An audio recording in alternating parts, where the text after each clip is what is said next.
everybody. We are live. Thank you so much for joining us today. I am super excited. I have the great honor today of moderating for Kim Harrison. We are here to celebrate her new book, American Demon, yay, which takes us back to the Hollows.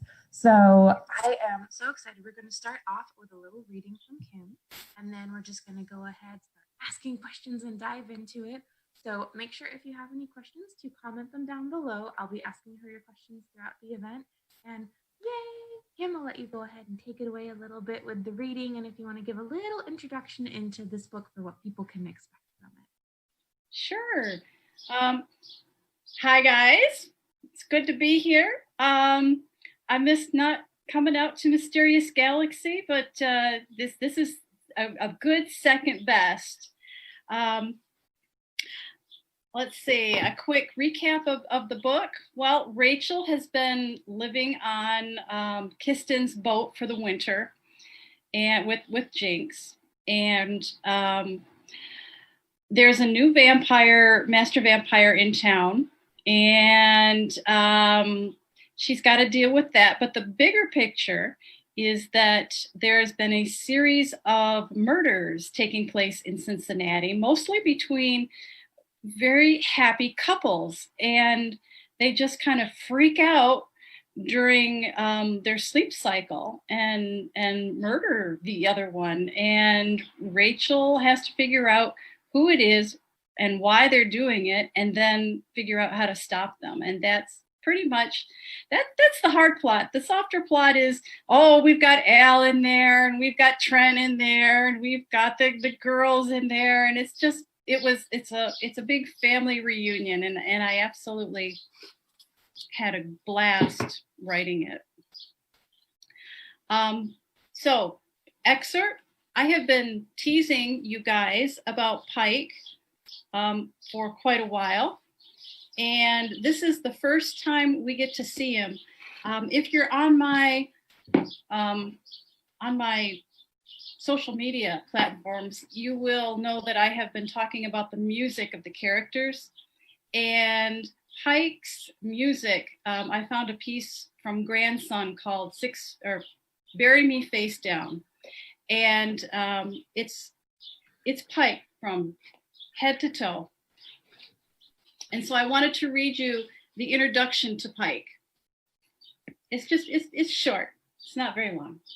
So Rachel is outside of the boat, and she's going there with Jinx to pick up a few things.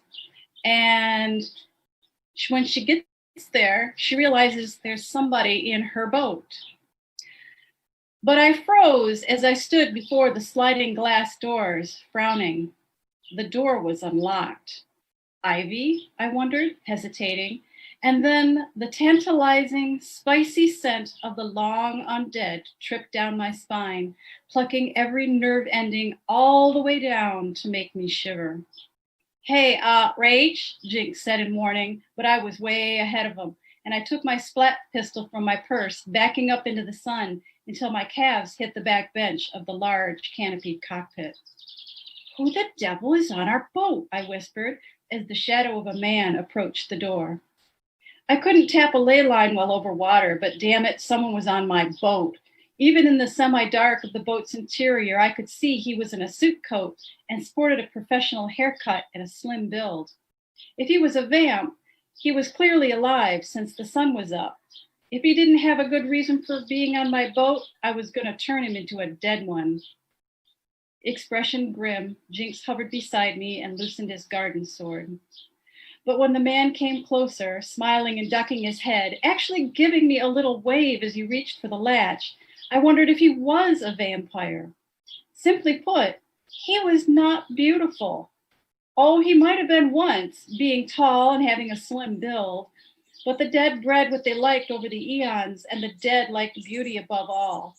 And this guy wasn't it. Sorry for startling you, he said as he slid the door open and came out, blinking into the shade of the overhang. I was hoping to find you, actually. Ivy said you might be here. You're Miss Rachel Morgan, yes? He added, eyes touching briefly on Jinx before returning to me. His voice was average everything, and unsure I nodded, reassessing my first impression.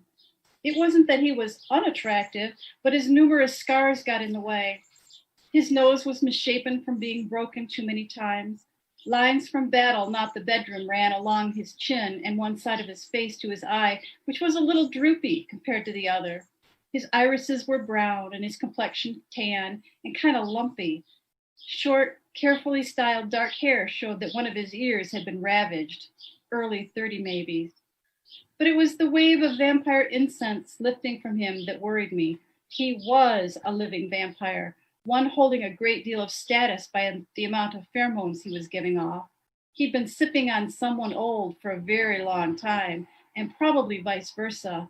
Yes, I said, remembering he'd asked me something as I tried to reconcile him with everything I knew about vampires and coming up short.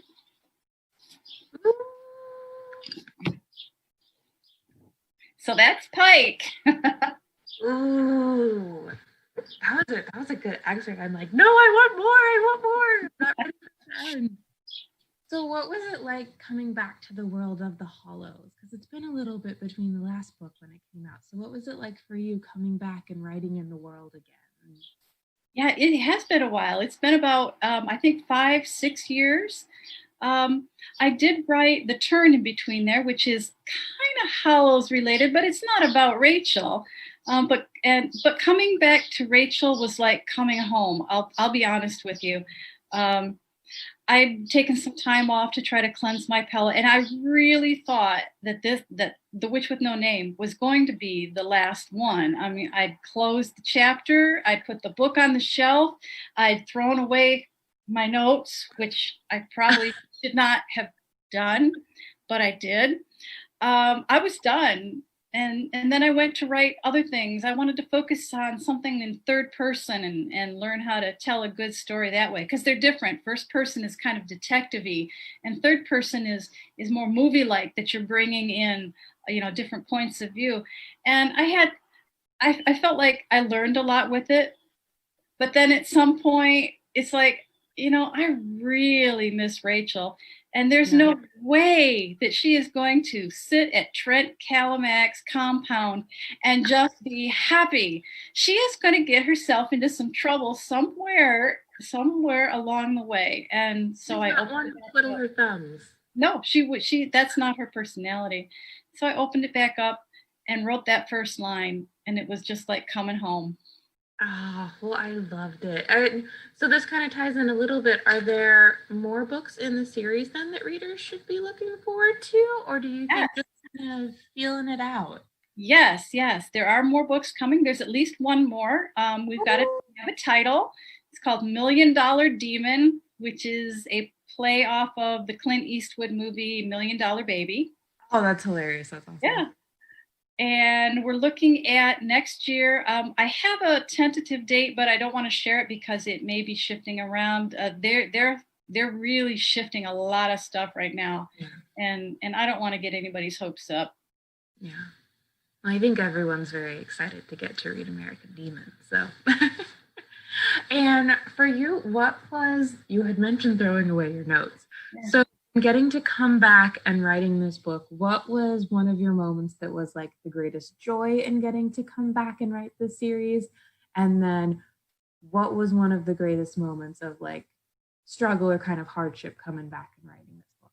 Well, the joy was just being able to be in Rachel's head again and come up with some more Jinx witticisms and just feel comfortable, because I had been writing in a different world, developing new magic systems. It changes uncomfortable, even though it's necessary. And then coming back to Rachel, it was just, oh yeah, I know exactly what I'm doing. And I was able to concentrate on the plot more rather than how to construct it. And that was a true pleasure, let me tell you. The hardships, well, probably the fact that I threw away my notes. I really didn't throw them away, but I filed them and I can't find them. So I may as well have thrown them out. And I have looked like 3 or 4 times from my basement, literally from my basement to my attic.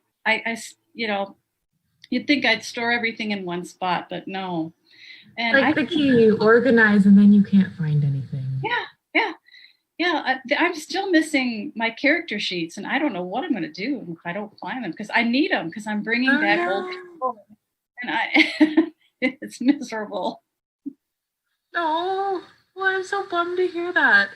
But speaking of characters, I always think a fun question is, because you have such a cool cast of characters in your book, which kind of creature character is your favorite to write? Which kind of creature or character? Mm-hmm. I think I like writing about the demons the most. They don't get the most page time, but they are the most volatile. They are the ones with the most secrets. They're the ones that you don't know exactly what they're going to do. You may think you do, but they've got a history that you have no idea about, and they can make these really weird decisions and do these really weird things, and you don't understand until you figure out, oh, that's why. And as a writer, to me, that's really attractive and fun to work with. Oh, that sounds, I'm going to be paying more attention to the demons now in the books theme. Oh, we have a question that has come in from Nikki. Thank you for asking questions. Don't forget, everybody, you can be asking questions in the comments and we'll be answering them. So this one is, will Jax make an appearance? Will he ever truly redeem himself? You know, that's a great idea.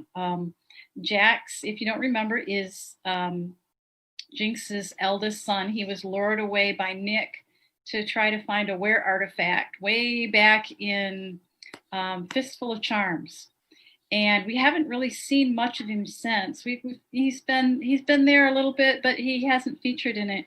I would think that it would be a good idea to bring him back and see how he's doing, because now that Nick is truly gone, this poor kid is on his own, and he probably has a lot of repair work to do, so to speak, with his relationship with his dad. And I think that would be a great thing to see happen. That would be an amazing story. I mean, I feel like redemption stories and then also the repairing stories of relationships are always great to get to read. And hello, Chris. Thank you for asking a question. This says, Kim, what are you reading right now? What am I reading right now? Actually, I am writing rough draft. And when I'm writing rough draft, I am not reading. So I wish I could answer that better. Actually, I'm ashamed to say I don't read a whole lot. When I do, it's usually in my genre for possible blurbage, cover quotes, that kind of thing. But I don't get inspiration from books that I'm reading. I tend to like to pull it from the people around me or the situations I see on the news or just my past, my hopeful future, that kind of thing. And this is taking it back way to the beginning, but what was the original inspiration for the series? For this, oh my gosh, Dead Witch Walking was written out of desperation. I'll be honest with you. It started as a short story way back before I found print, and I titled it "Life is a Bowl of Cereal" because of Lucky Charms. And I shopped it around. I wrote this way back. I think Charlene had something out. Jim Butcher might have had the first Dresden book out, and Laurel K. Hamilton, of course, she was going great guns. And so I wrote the short story, and I thought, at the time, I was trying to break into print, and the things that were making it into the short story market were really strange back then. And I knew I couldn't match that brand of weirdness. It made me uncomfortable. So I said, okay, you want weird? I'll give you weird. I'm going to put a pixie, a vampire, and a witch in a bar, and we're going to see what happens. And that was Dead Witch Walking. Well, it didn't sell as a short, so I put it away and developed a traditional fantasy under Dawn Cook. And I did finally break into print with that. So once that series got going, I thought, I'm going to go back and develop my short story into a full-length novel.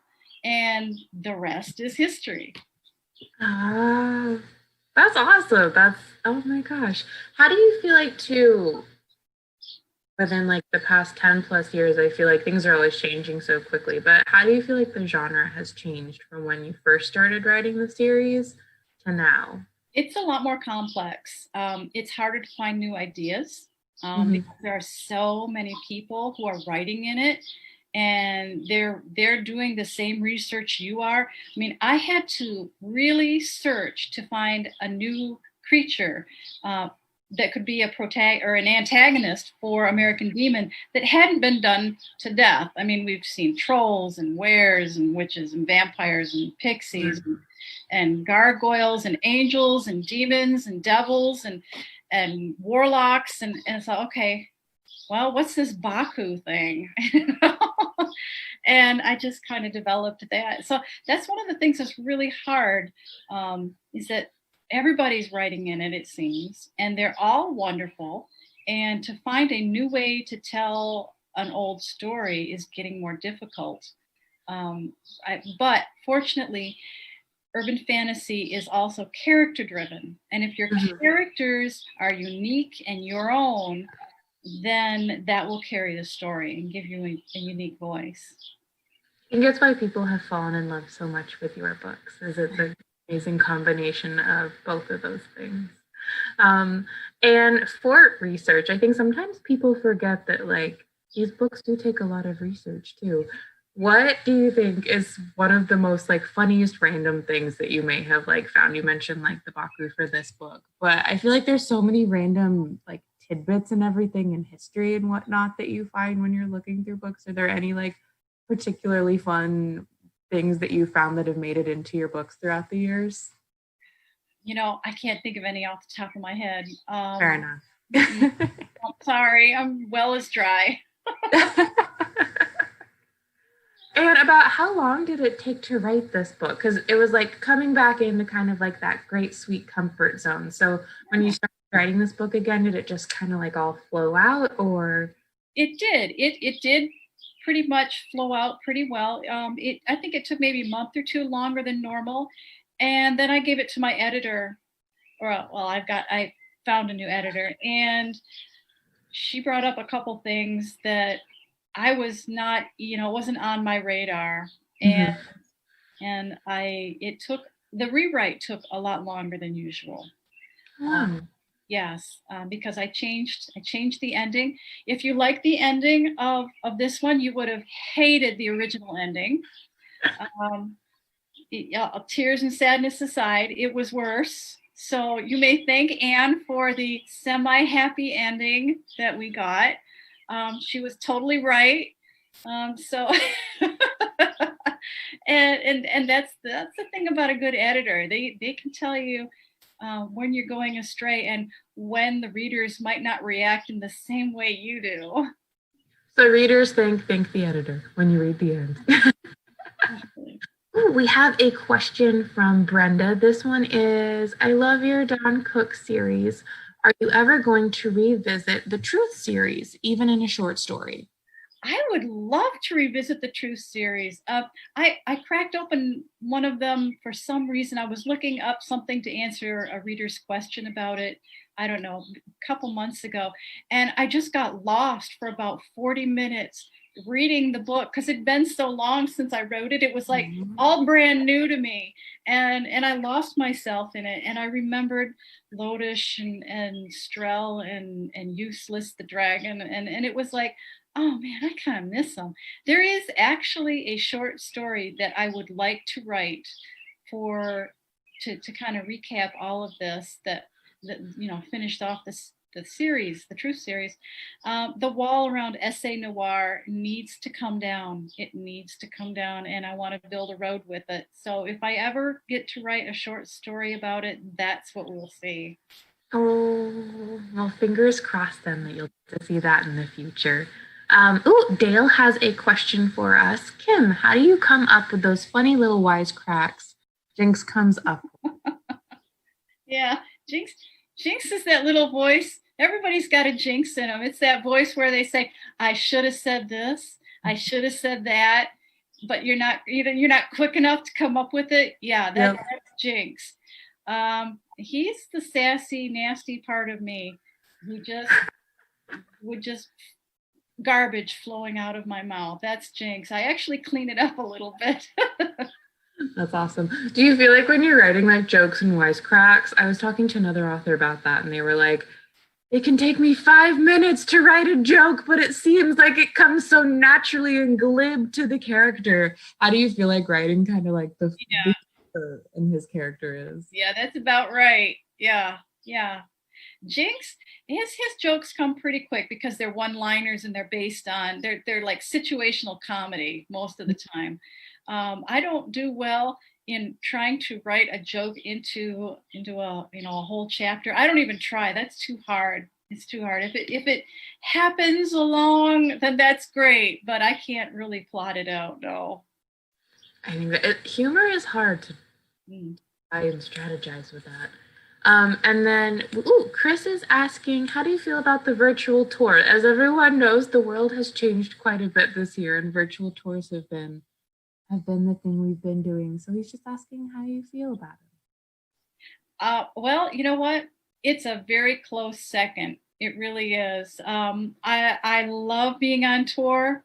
I love getting out and rubbing elbows with you guys and having a chance to have you sit down beside me while I sign your book. And I really miss not seeing the babies growing up and the couples getting married. And you'd be surprised how many times I see a pregnant woman in line and then the next year she's got a baby. Or I hear two people come up to me and say, we met in line last year. And then 2 years down the road, they're married. I mean, I miss that feeling of connection with you guys. But this is a close second. I care about you and I want everybody to be safe. And this is the best way I can help keep you guys safe and still kind of feed that Hollows need a little bit.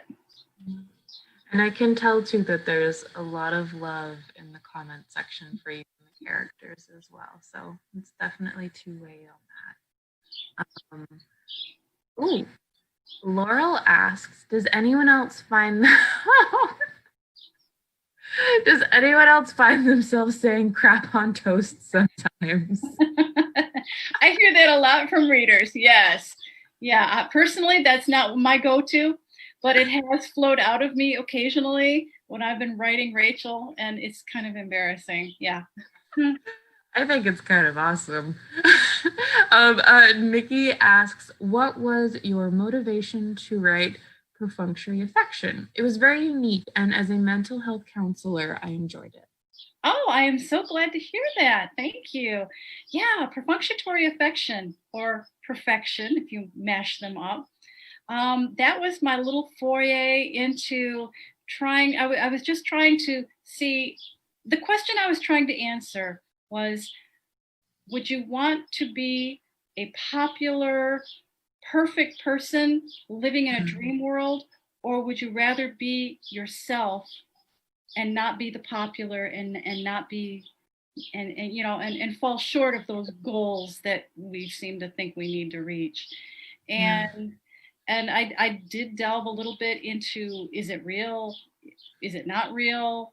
I think a sequel would be difficult, but it was a strange book, and I had a great time writing it. That was part of my cleansing my palette of the Hollows. And, they came out through Subterranean Press, which only does a short print run. So there aren't a whole lot of them out there, but I really enjoyed that one. Yes. That sounds, and I don't know, I think there's something very beautiful about imperfection.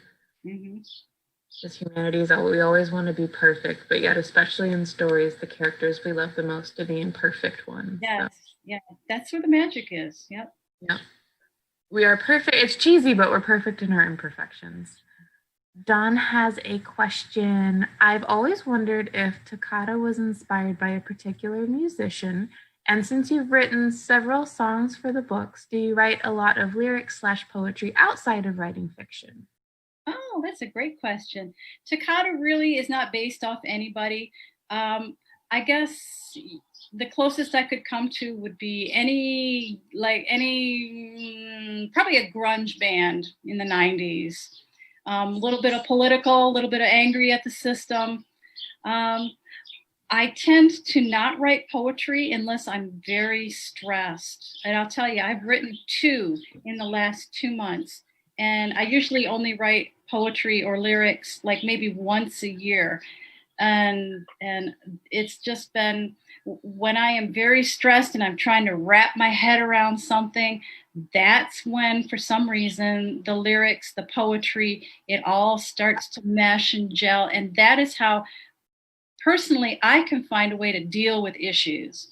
I recently wrote one about my father passing from COVID, and then I wrote another one about, well, I'm not going to get into it, but about what's going on in just right now in society, and they wipe me out, but it's how I deal with really tough things.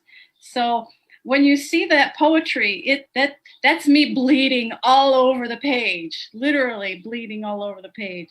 I hope I don't have to write anymore, but when I do, I love them. I love all my poetry, all my lyrics, and I hope I never have to write another one again. For your poetry and for your music, or do you ever have music in your head that goes along with the poetry or lyrics? I do not. Maybe someday when if the books ever do get made into a movie, we could use those lyrics and maybe somebody will be able to put them to music. That would be very cool. Because you mentioned music at the beginning too, so it sounds like music in particular and poetry, but music helps set like different tones and whatnot for different characters. It does. I use Do you listen to music when you're writing, or do you need silence when you're writing? When I'm writing, I have the music on, but it's background tonal. It's bland. It's very bland. But when I'm developing new characters, then I start going back to the 80s, the 90s. Not so much the 80s anymore, but the 90s, the grunge, the early, the electronic dance music, depending on who the character is. So I do see some new bands popping up, and but only when I'm working with characters, when I'm developing characters. Otherwise, it's just bland, blah music. Do you have any Spotify playlists or anything available? I do. I did make a the Soul of the Hollows Spotify list. It's out there. I've been featuring it last week. I featured it. And I said, these are the songs that relate to Ivy. These are the songs that relate to Rachel. And I talked about each one of them a little bit every day. I got a lot of people very interested in it. Yeah. Well, everyone loves that. So make sure, guys, that you go and you check out the playlist, especially if you want some good music to help connect even more with the characters. Oh, we have a question that just came in from Jessica. Would you consider including other supernatural characters outside of what currently exists in the Hollows? And if so, what type of supernatural?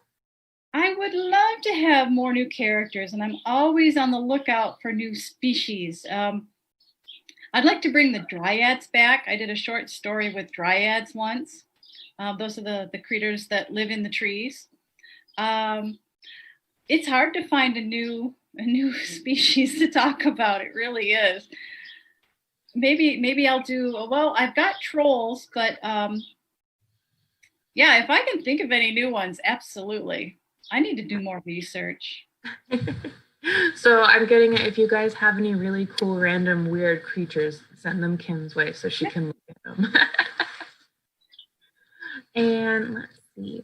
If you guys have any more questions, we have about 10 or so minutes more. So you can send them in. Ooh! Ask and you shall receive. This is from Robin. So happy to return to the Hollows, but I'm also wondering if we'll see Perri Reed again. I would love to get that third Perri Reed book out. Right now, the series stands at 2. And the third one is written. It's called The Agent. And it's sitting there. It needs some editor's touch. But it was orphaned. And the series was orphaned, and it's really hard to get an orphan series back up and running again. I may have to self-publish it. I don't like the idea of self-pubbing. I like working with a team too much to do it on my own. It's too hard to do all that stuff. I'll be honest with you. And I'd rather write than promote. But if at some point I accept the fact that it's not going to happen, I will self-pub it because that story does need an ending. So yes, there is the third book. Ooh, this one says, who is your husband's favorite character? My husband's favorite character is probably Jinx. He relates to Jinx a lot. Yeah. Oh, we have love for the druid idea or dryad idea. And then this one, Nikki's asking, will Glenn come back? I would think yes. We see Glenn a little bit in. Is he an American Demon? I think he's an American Demon. If he's not he's an American Demon. See, I'm mixing up this one and Million Dollar Baby in my head. Awful. I don't want to give away too many spoilers. We see him in American Demon. I'd like to see him in as the series progresses. He's a great character.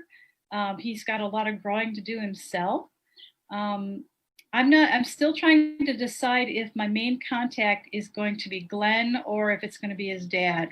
He's my main contact with the fib. So as soon as I figure that out, I'll know who's going to be featured.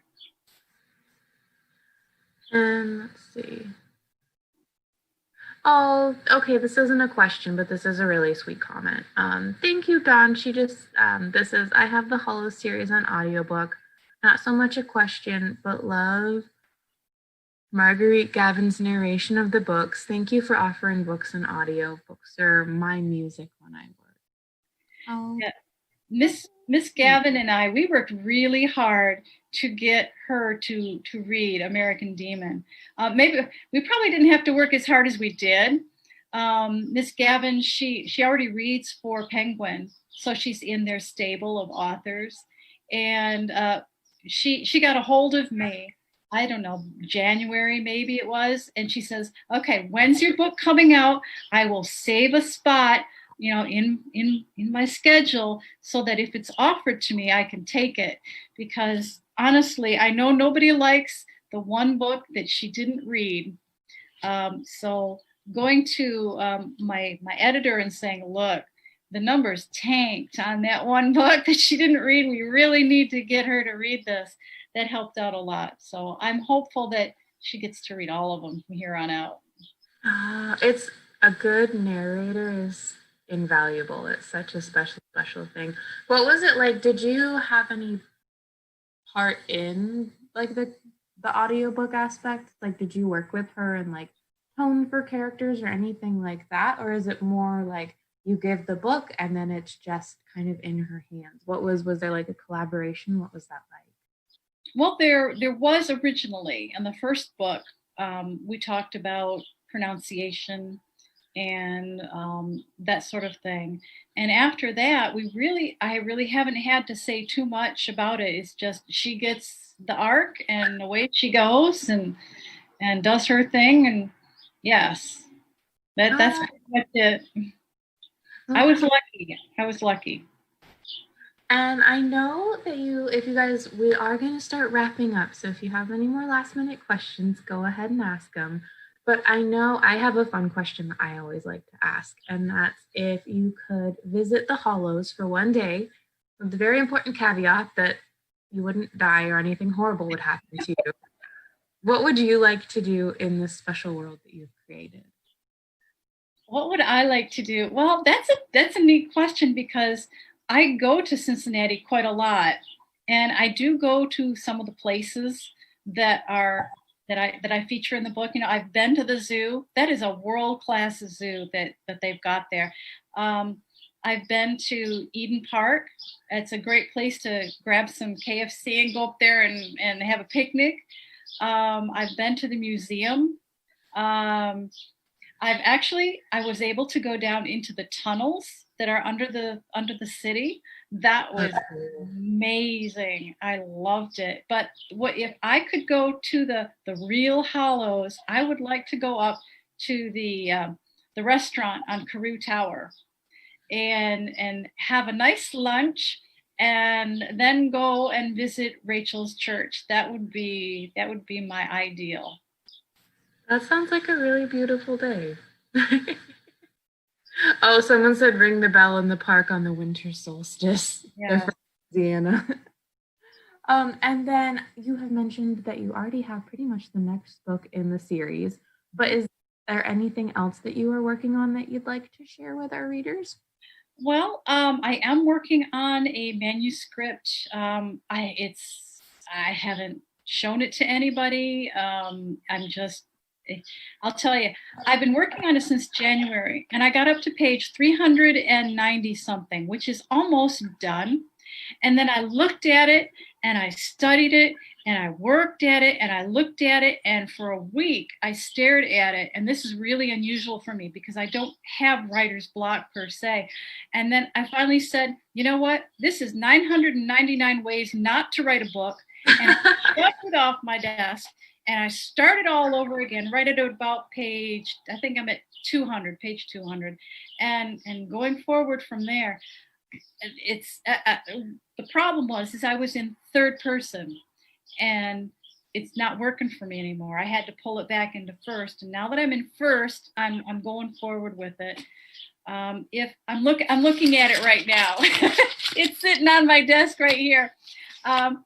If it does come out, it'll be absolutely fantastic, but it's at least 2 years, at least bare minimum, from ever seeing the light of day. So I'm not even going to give you a title. Well, I know people's memories are good, so I'm sure that they'll be keeping it. I'm sure they'll be remembering about it. Well, I just want to say thank you so much to everyone for coming and hanging out with us, for all of your awesome questions. Thank you so much to Kim for coming and celebrating American Demon with us virtually. Hopefully next year or year after, we'll get to see you in the store too. A lot of readers were saying that. But we are really, really fortunate in that Kim is being amazing, and we are getting signed and personalized books for you guys. So there is a link, I think, up ahead. I'm not good with the directional pointing and links, but it says books can be purchased online at, and you guys still have a week left to order signed books. If you want them personalized, you can do that. But thank you guys so much. Thank you, Kim. We are at time for today, so we're gonna go ahead and say goodbye to everyone. Bye, everybody. Kiss, kiss.